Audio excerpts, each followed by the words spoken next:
Good morning, folks. How are you doing? Welcome back to Football Digest Daily. My name is Nyash. I hope you're having a good Wednesday morning. It's Hump Day. Jesus, I thought it Tuesday leo. Alright. So yesterday, of course, we had Champions League football going on.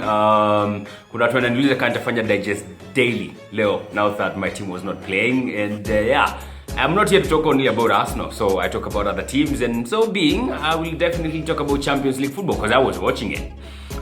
So we had some, actually jana ndio kulikuwa na games mob sana biggies the Champions League. We had Chelsea taking on Sevilla. We had Man United going to Paris to play PSG. We had who else was in action yesterday? There was another big game. Which one was this? Borussia going to Italy or going to Rome to play Lazio. So Chelsea versus Sevilla ended 0-0. Chelsea seems like they're just following proceedings.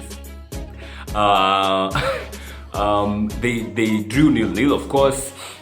I mean, game ya 0-0 was sort of boring, to be honest. I mean, kaa kuna bao na ni Champions League. Again, Chelsea walinunua hizo milioni zote za kufanya kazi gani? What are you doing? Kama mwezi piga Sevilla. Tulisema Chelsea kila kitu, kila time wanacheza tunaangalia na microscope. Hivi tuone, what are you guys doing?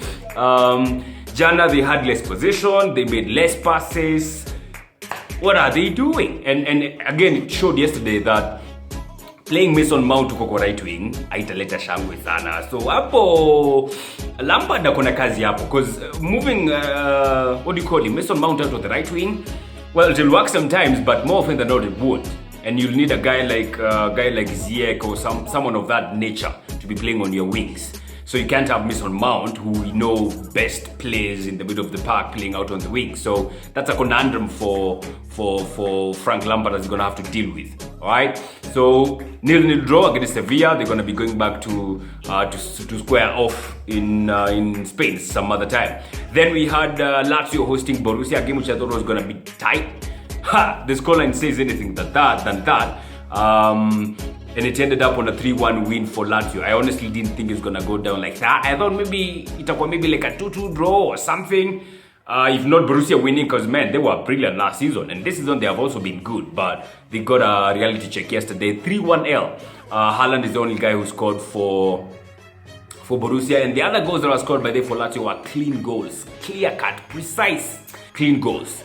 Takaya kwanza pia walijifix with trying to play it from the back, and boom, just like that they got caught out and they conceded. We had Manchester United going out to Paris, a game which I thought, well, United were going to take an L again. Kila time tuafika United watakula L, wanakosa kukula L. Weekend tulikuwa afikia Newcastle watasumbua wakakulisha majamaa bao 4. Jana tulikuwa afikia PSG watasumbua, jana PSG were just whack, man. Jesus, I don't know what's up with those guys, but they were just terrible yesterday. They were just terrible. And out of that they lost 2-1, and you gotta give it up to De Gea, man, because De Gea made some crazy ass saves. I saw 3 clear-cut saves, which more often than not would be goals. He saved one from Di Maria. He saved another one from Kimpembe. There was some guy, Amani Kurzawa. Then he saved another one from Mbappe in the second half. Very good saves, dope saves, top-notch saves. So out of that, Man United have won at Parc De Princes again. I mean, the last time they were there, they won. It was on a knockout round. I think it was round of 16 tie, and they won that game, and they have won again today or yesterday. Rashford with the winning goal. Heck of a goal. Yesterday, of course, Fernandes alipewa penalty and he missed again, and then it was retaken, and then he converted it, and man, Kylian Navas was mad about that, man. But yeah, alikuwa encroach the goal line. Alikuwa encroach the line. So out of that it was taken and it was a goal. So 2-1 win for Man United, of course, that would be very welcome news for them. I think that's the only bit of football worth talking about. Of course, teams like Barcelona are in action against a team which I can't pronounce the name, to be honest. I don't know how that name is. Ferevara. I don't know that name. Sijabodha kujua vinaitwaje because I didn't even know that team existed. We had even some other teams in action. We had Juventus. They were playing against Dynamo Kyiv. They won 2-0. Alvaro Morata scored a brace.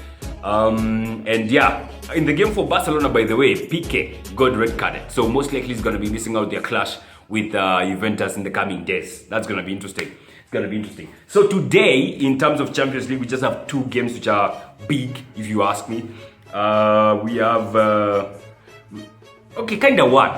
One is the biggest. This is not that big, but blockbuster kind of game is Bayern taking on Atletico Madrid at 10 p.m. for Group A. That's gonna be huge, of course.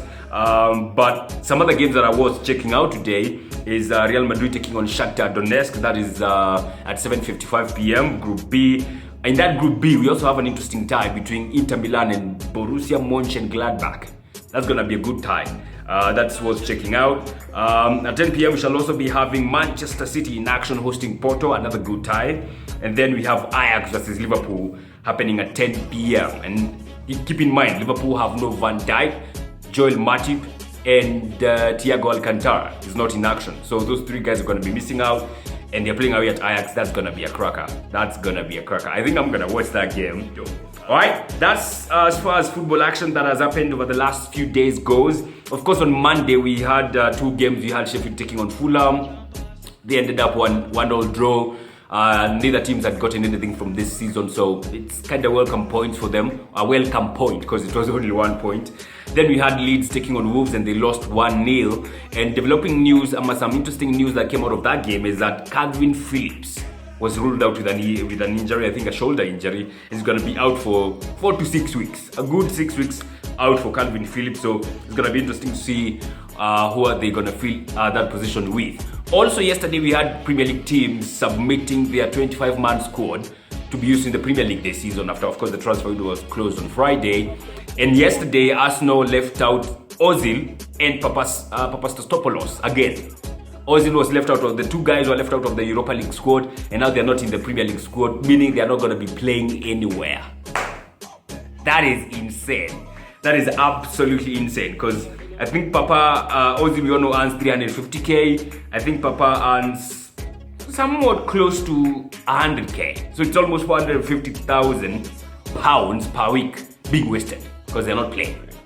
Yeah, crazy. If you think that is crazy, Chelsea fielded Petr Cech as their emergency goalkeeper cover in their 25-man squad for the Premier League yesterday. I'm like, Jesus. Okay, we all know Chelsea have a lot of problems as far as goalkeeping is concerned, but come on.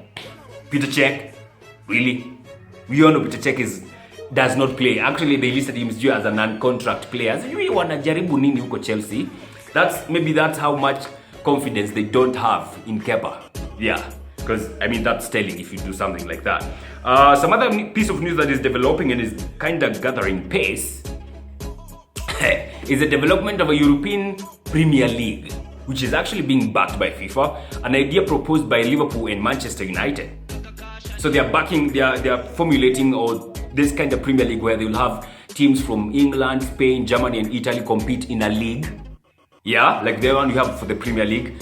And then the top teams, I don't know up to top what, because they have not deliberated on that yet, they're going to be competing in a sort of a small tournament. And then, of course, the winner gets hundreds of millions of pounds. And they're still negotiating on that one. I don't know what that will leave, or I don't know what that will say, or how that will happen, considering we still have Champions League going on, which is played in the midweek, and they're proposing to have that Premier League games being played midweek, and also the Premier League. How exactly are they going to incorporate all that? I don't know. They might have to scrap something off, and that's why for me I feel that one might not work. It's being backed by Liverpool and Man United. Also Chelsea, Spurs, and Arsenal have also backed that Premier League proposal, or that European Premier League proposal, and it's crazy. I feel like for me it's like a UEFA Nations League club version of that, because that's why you have guys playing during the week, and then the top teams go for a small playoff, and then the winner gets all the money that they want. They have put in, I think, £4 billion to make that happen. So, I don't know, that's gonna be a huge one because it will mean a lot of things, and they're proposing to start it in 2022, so I don't know if it's gonna happen or not. So, developments are gonna be starting from now, moving onwards, and we shall see what will happen. And if that does go through, of course, again, I don't know what that will leave to clubs like the EFL and the lower leagues. I don't know what wanacheza aje ama watapata pesa aje, because that they are totally excluded from that, that's for sure. Alright, so we shall wait to see what's gonna happen there, and that's all I had to digest today as far as football is concerned. Have a fantastic hump day. Take care and God bless.